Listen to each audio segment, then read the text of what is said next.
അതിന്റെ കെടുതികളെല്ലാം കാണുന്നുണ്ട് ഇസ്രായേലിലും ഗാസയിലും.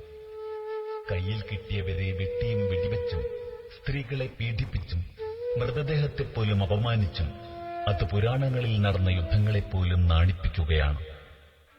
എത്ര പേർ മുറിവേറ്റു വീണു, എത്ര പേർ കണക്കിൽപ്പെടാതെ പോയി.